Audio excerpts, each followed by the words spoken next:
Hey, good morning, guys. Anthony, 4x4 Adventures. It's not much of an adventure, but it is touring Australia type information. So I figure not only do people want to see places and routes and vehicle ideas, but this is a vehicle idea for reliability and to make it easier for you if you're on a trip. So for the people following both of our YouTube channels and our Facebook pages and groups to win this battery and the other few prizes we've got running either now or very soon, for the battery competition, mod number 13 is removing the spare wheel cover, which is why that's what we're looking at. I'm going to quickly just go through why. So the spare wheel cover looks really nice, doesn't it? I can understand why the manufacturer puts it on there, makes the vehicle look nice rather than looking at a tyre. But practicality, well, if you're around Melbourne or Sydney or Brisbane or whatever state or country you're in and you're doing normal sort of driving around and you get a flat, you've probably got space in the back to take this spare wheel cut and put it, you know, it could be windy, could be blowing away, getting scratched, whatever. They're quite heavy. They can be awkward to get on. They're not too bad, but they can be a bit awkward to get on. And the thing is, if you've got a flat, you've got to change it all in, you've got to put it back on there and then put the cover back on if you haven't got space in the vehicle. So if you're on a trip and you're full, you haven't got space for it. So, you know, you've just got to refit it all and all that sort of thing. So that's okay, but I go, what's it actually doing? Well, not much. It's a bit of bling for me. I don't need it. I'm going to get rid of it, because that weight that I'm going to save there is going to offset the weight of I'm adding an all-terrain tyre, which is heavier than a standard road tyre, obviously, and that's going to offset that. So therefore, we're not adding any more weight to the door by changing the tyre, more or less, that type of thing. You know, could even be heavier, could even be better off that way. So certainly it makes access easier. Generally what I do as well, to each to their own. I don't use the lock nut anymore either. I put 3 wheel nuts, so it's easier. There's no key, there's no dirt. It's not getting, not that I've had that, but you know, it's always a concern with all the dust and dirt that gets sucked in behind there, that there's going to be a problem with the key. And it's just another thing you don't have to do if you haven't got it there. But if you live in an area where your spare wheel is likely to get stolen, then you might just leave your lock nut on there. But for us, vehicles are usually, you know, in safe places, so pretty confident that that's not going to happen. And I've never heard of anyone with a Prado spare wheel being stolen, but maybe that's because they've got a lock on it. Anyway, we're going to remove it. The key thing is the normal sort of way you release the clip or clips underneath. It just comes off. Then we remove the wheel. There's some screws behind. There's a plastic backing plate. There's about 4 10mm little bolts, coarse thread bolts into the plastic. There's not much holding it on really. That's the other thing about it. It's not really the strongest thing.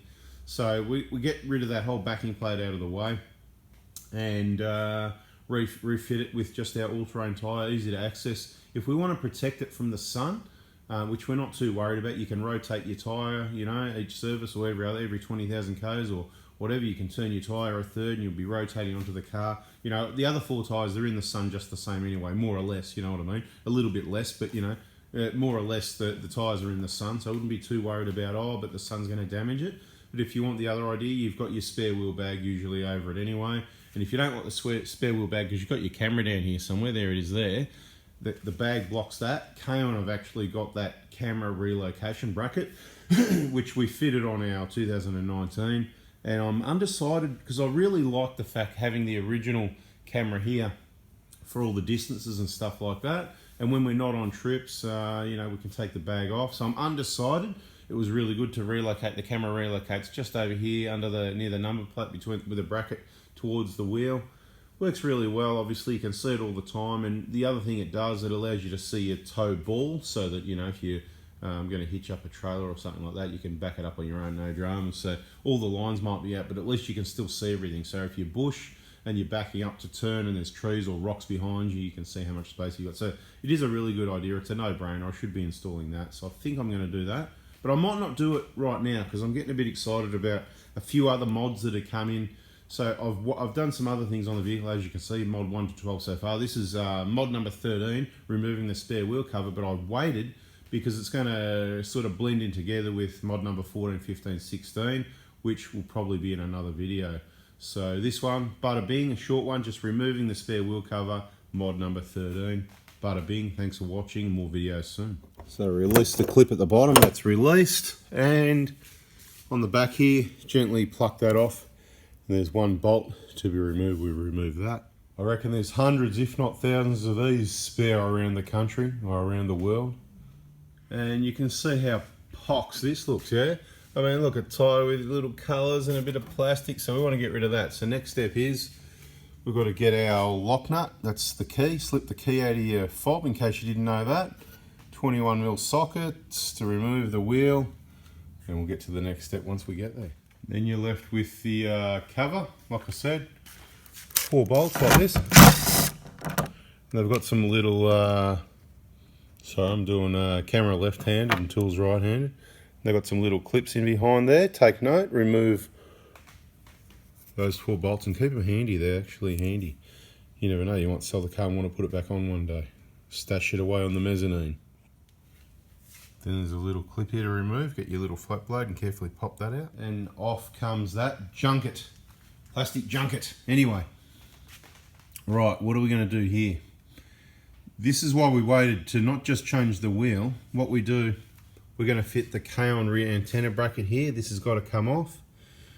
That's a reason why we didn't double up. And then of course to run the antenna, that's another little bit of work where the rear trim's got to come off the inside. So we'll get to that in another video. I'm still working out what I'm going to include in this video. So to run the K-on camera relocation bracket, here's the camera here.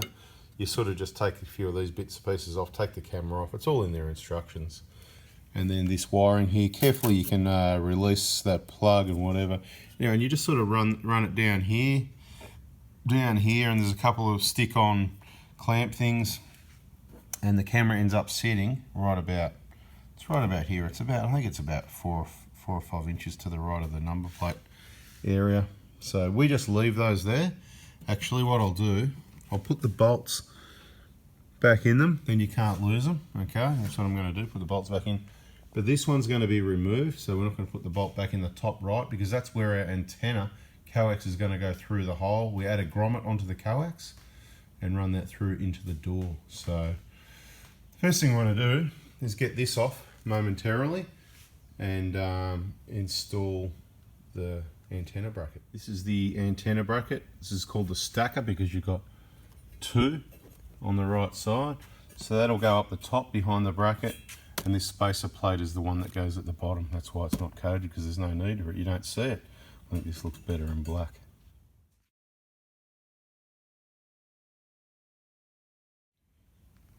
Tell me in the comments, which one do you think suits a 4x4 and which one's going to be more reliable travelling those dirt roads touring the outback? The rear antenna bracket actually doubles up as 2 things, because for people that are putting a bigger tyre on, or an off-road tyre can be a little bit bigger or wider, the steel that goes in there, I think it's about 4mm, right? So there's a spacer that goes in the bottom. We've just set this in place and the bolts are loose. We've got the nuts off up the top here. You can see the part number for the double header. I call it the double header. We had the antenna and the bottle opener over this side, and this was a spare maybe for a light later we didn't actually use. But now we've upgraded. When I say upgraded, I mean, you know, upgraded to the fact that it's black, right? So black just looks better in my opinion. So I'm not sure if in the end I'm going to like the stacker or the double header better. There's nothing wrong with the other one, but the plan at the moment is to give it away. So stay tuned. I'm not sure how I'm going to give it away yet. Could be a question on a post in our Facebook group about some information that was provided in this video. So you just need to be all over it. That's what a competition is. Anyway, there's the stacker bracket. We'll probably put, I'm not sure, we might put the antenna up on the higher one, because obviously getting a little bit more height, and then just save this one for the light. If we add a light later, we haven't got a plan yet, not too sure, but it's always worth having an extra one. You don't have to do that. Might just put the antenna over here because we know it works. It's good they got the slots cut in there as well, so you can just slip your coax in and out. Happy days. And the other one will probably be a prize unless I decide I'm going to put it on and I don't like this one. Indecisive, see? So that was mod 13, 14 and 15 really. It was meant to be 13, remove the spare wheel cover, but 14 come into it. That was fit the antenna using the K-on bracket. And of course, if that was 13 and 14, 15 must be the bottle opener, you know, that goes under the, you can mount it other places as well, but handy little bottle opener there. You don't have to go looking for one, it's always there. Kon.com.au. Anyway, I think that's long enough for a video for removing the spare wheel cover.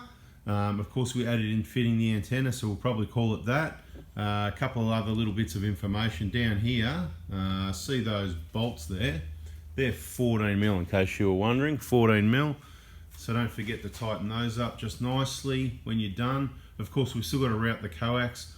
All this job, the rear trim needs to come off. That'll be a whole separate video. I'm not sure which page or channel it's going to be on, but we've already got a video showing removing, if you search our channels, probably on 4x4 diesel, removing the rear door trim on the 120 and the 150. We've got those there.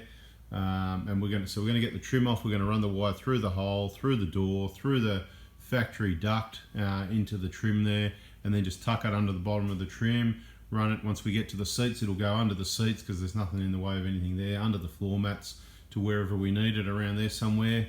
Probably just running our handheld again at this stage, which works really well. Last few days on the battery there, and we carry a spare one. So we've got two handhelds at the moment. We haven't even got a permanent unit because, you know, they're untidy and the mics, everything rubs everywhere, and the handheld, it just sits perfectly on that handbrake there, that little Oricom, and this antenna's got a little fitting, it just screws onto it, but we'll show you that later if you missed it in the last video on the last vehicle setup. Thanks for watching. Hopefully you learnt something, liked something. If you did, hit the like button, subscribe, turn the bell on, because that other antenna bracket's going to be a prize, and I'll work out what I'm going to do with it soon. Thanks for watching. See you guys.